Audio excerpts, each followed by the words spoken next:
이 세상을 보면 하나님께서 살아 계심에도 불구하고 예전이나 지금이나 불의한 자들은 승승장구하는데 마음이 정직한 사람들은 손해보는 일들이 많이 있어 왔습니다. 그래서 성경 안에는 그동안 여러 사람들이 하나님을 향하여 해온 질문이 있습니다. 먼저 하박국은 하박국 1장 13절에서 주께서는 눈이 정결하심으로 악을 참아보지 못하시며 패역을 참아보지 못하시거늘 어찌하여 거짓된 자들을 방관하시며 악인이 자기보다 의로운 사람을 삼키는데도 잠잠하시나이까 하며 하나님께 따지듯이 물어봅니다. 또 아삽은 시 73편에서 하나님께서는 정결한 사람에게 선을 행하시는 분인데 그만 악인의 형통함을 보고는 믿음을 잃고 미끄러져 넘어질 뻔했다고 합니다. 그리고는 이어서 또 말하기를 내가 깨끗한 마음으로 살아온 것과 내 손으로 죄를 짓지 않고 깨끗하게 살아온 것이 허사란 말인가? 하며 탄식하기도 합니다. 예레미야도 예레미야 12장 1절에서 여호와여 제가 주께 불평할 때마다 언제나 주님이 오르셨습니다. 그래도 정의의 문제에 대하여 주께 드릴 말씀이 있습니다. 어찌하여 악한 사람은 모든 일이 뜻대로 잘 되어 나갑니까? 어찌하여 속이며 배반하는 사람이 그렇게 편안하게 삽니까? 라며 이 부분만큼은 도무지 납득할 수 없다는 것입니다.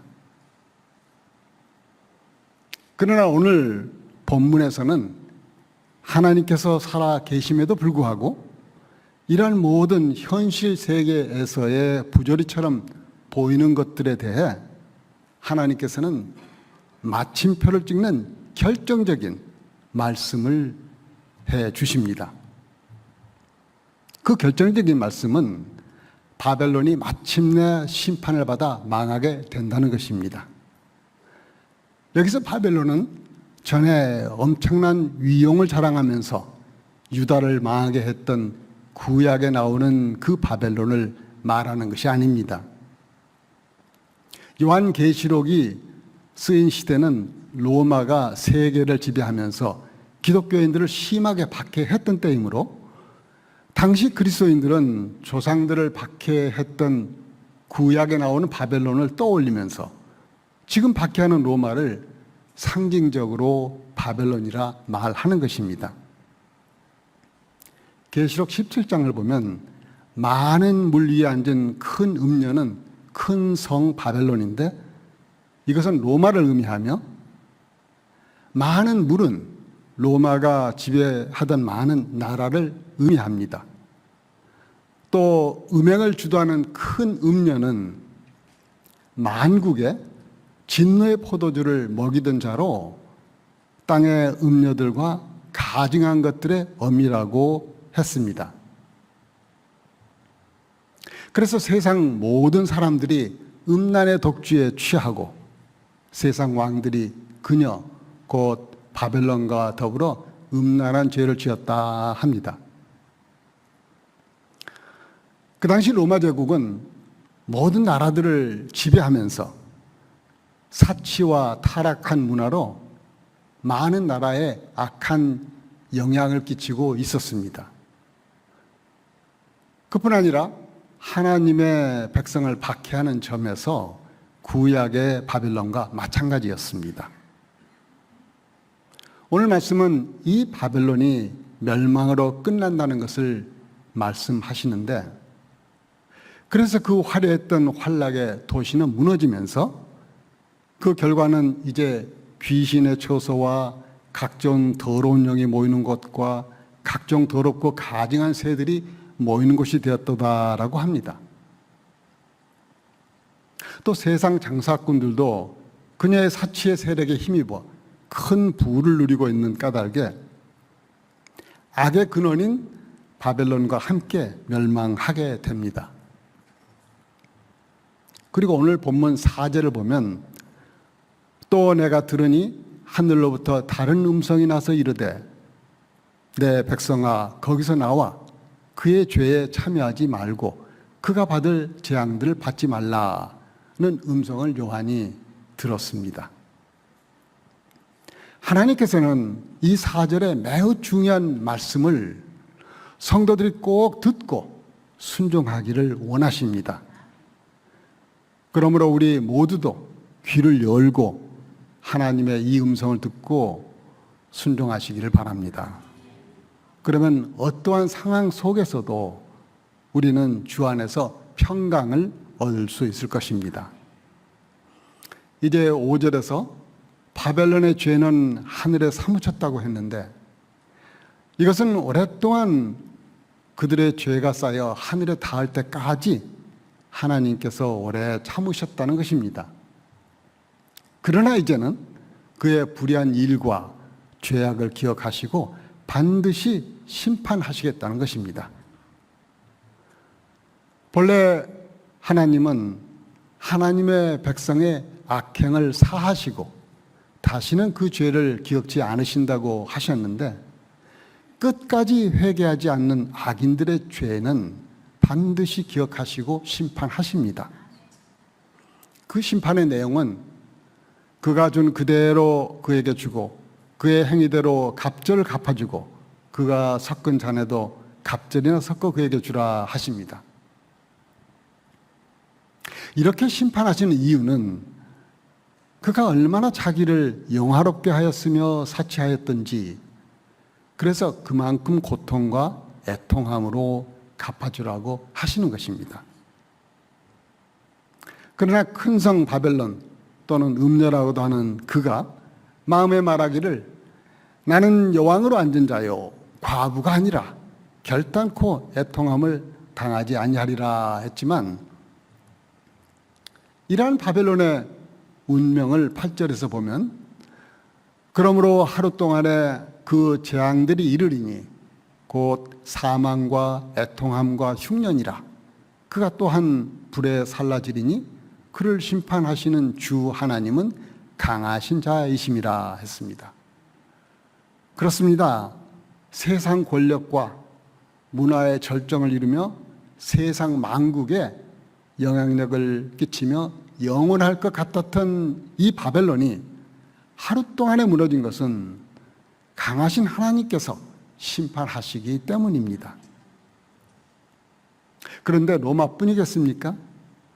지금도 여전히 거짓과 사치와 음행으로 치닫는 이 세상을 보십시오.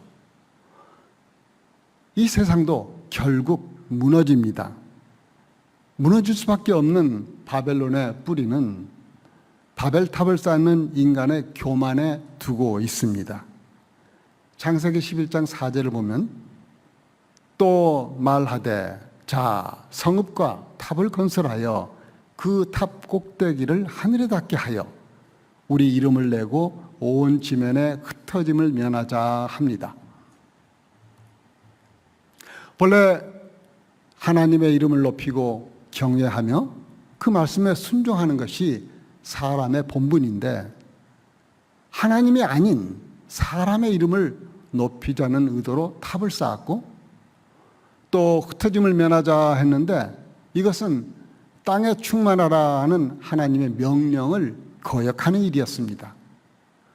그러자 하나님께서는 그들의 언어를 혼잡하게 하여 온 지면으로 흩으셨습니다. 하지만 인간은 과학 발전과 물질 만능주의로 치달으면서 결국 계속 바벨론이 등장합니다. 그래서 혹시 이런 세상 속에서 사는 우리의 내면에도 영적 바벨론이 있지 않나 살펴보아야 합니다. 우리를 타락시키는 영적 바벨론의 첫 번째 특징은 계시록 17장 3절을 보면 여자가 붉은빛 짐승을 탔는데 그 짐승의 몸에 하나님을 모독하는 이름들이 가득하고 했는데 이렇게 하나님을 모독합니다. 또 17장 4절을 보면 그 여자는 자줏빛과 붉은빛 옷을 입고 금과 보석과 진주로 꾸미고 하였는데 이처럼 두 번째 특징은 사치입니다. 사치는 하나님보다는 전적으로 자신의 만족을 위한 행동이므로 사치는 하나님께 바쳐야 할 영광을 내가 받는 행동입니다. 또 17장 4절 후반부에 보면 그 여자는 손에 금잔을 가졌는데 가증한 물건과 그의 음행에 더러운 것들이 가득하더라 하였습니다. 이것이 세 번째 특징으로 음행입니다. 여기서 음행은 성적 타락을 포함하여 하나님을 떠나 하나님과 멀어져서 나오는 행동들입니다. 그리고 17장 5절에 그의 이마에 이름이 기록되었으니 비밀이라 큰 바벨론이라 땅의 음녀들과 가증한 것들의 엄이라 하였더라 했는데 이처럼 네 번째 특징은 가증한 것들의 엄이로서 세상에 악 영향을 끼치는 타락의 근원입니다. 그래서 이렇게 하나님을 모독하고 사치하고 음란하고 타락의 근원인 바벨론의 마지막은 완전한 파멸입니다. 그러므로 오늘 본문 말씀은 그동안 여러 선지자들이 의문을 품고 질문해 오던 악인의 형통의 결과에 대한 확실한 해답을 주고 있습니다. 심판이 좀 더디다고 느껴질지라도 악인을 향한 하나님의 공의로운 심판은 하나님의 정확한 시간표에 의해 이루어짐을 믿어야 합니다. 언약의 하나님은 그 언약을 반드시 이루십니다. 아브라함을 갈대아 우르에서 부르실 때 내가 너로 큰 민족을 이루고 너에게 복을 주어 너 이름을 창대하게 하리니 너는 복이 될지라 하시며 약속을 하십니다. 하나님의 이 약속의 말씀은 정확하게 이루어졌습니다. 아브라함을 갈대아에서 불러내시고 복의 통로가 되게 하신 것처럼 내 백성아 거기서 나오라 하시며 하나님의 백성을 심판이 내려질 바벨론에서 불러내십니다. 이와 같이 하나님께서 자기의 택하신 백성들을 세상에서 구별하여 불러내는 것은 성경 전체에 흐르고 있습니다. 하나님의 불러내심은 하나님의 은혜입니다. 창세기 19장에서 소돔을 불과 유황으로 멸하시기 전에 천사가 롯과 그 가족에게 소돔을 황급히 나오라고 한 것과 같습니다. 여러분은 바벨론 안에 혹시 머물고 계시지는 않습니까? 하나님께서 내 백성아 거기서 나오라 이 음성을 듣고 행하는 자는 복이 있습니다. 다윗의 시 37편 35, 36절을 보면 내가 악인의 큰 세력을 본즉 그 본래 땅에 서 있는 나무잎이 무성함과 같으나 내가 지나갈 때에 그는 없어졌나니 내가 찾아도 발견하지 못하였도다라고 했습니다. 또 다른 길은 바벨론을 떠나는 길입니다. 이 길은 예수님의 말씀대로 좁은 길이고 자기를 부인하는 길이며 자기 십자가를 지고 가는 어려운 길입니다. 그러나 이 길은 생명에 이르는 복된 길입니다.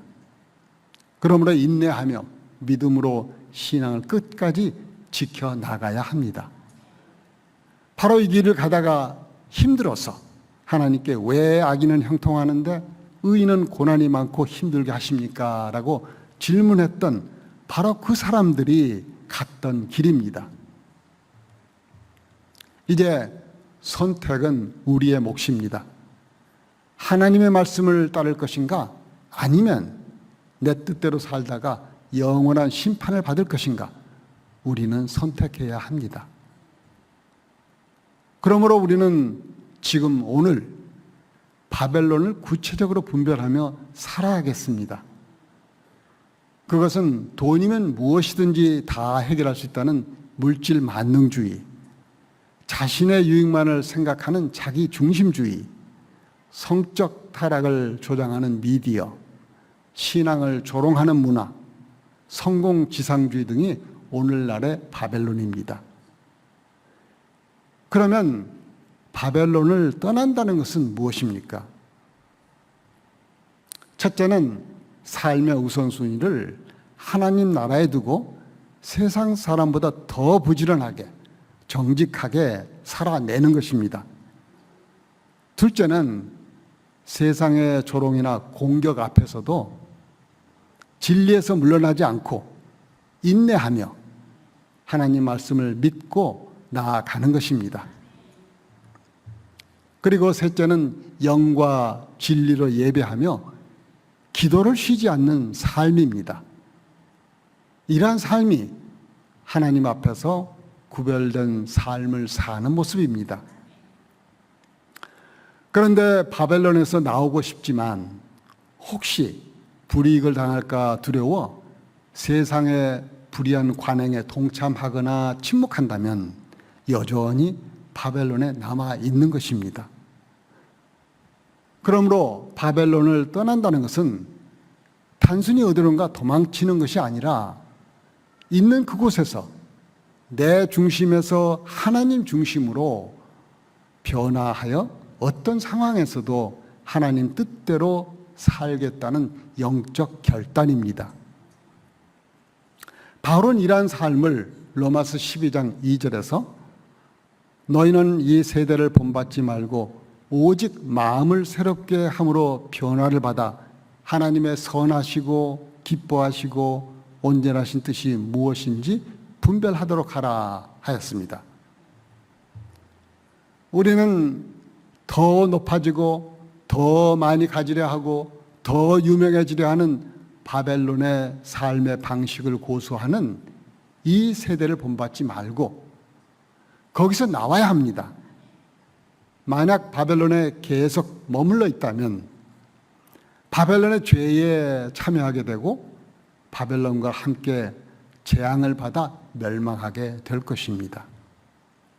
그러나 내 백성아 거기서 나오라 하는 하나님의 긴급한 호소를 귀담아 듣고 바벨론에서 나온 자들은 생명수 강이 흐르고 눈물과 죽음이 없는 새 하늘과 새 땅을 유업으로 받을 것입니다.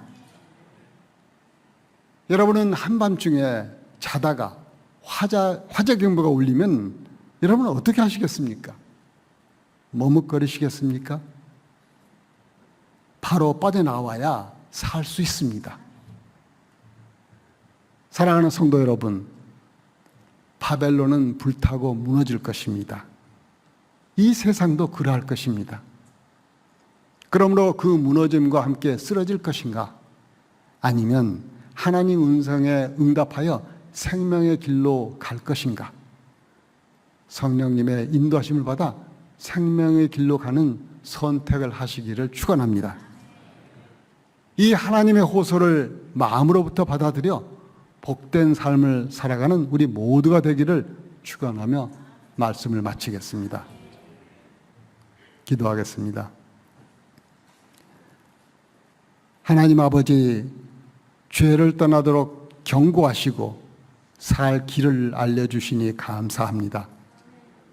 우리가 죄를 회개하고 돌아올 때 언제나 받아주시고 우리의 죄를 기억지 않으시고 새로운 시작을 가능케 하신 하나님 은혜에 감사합니다.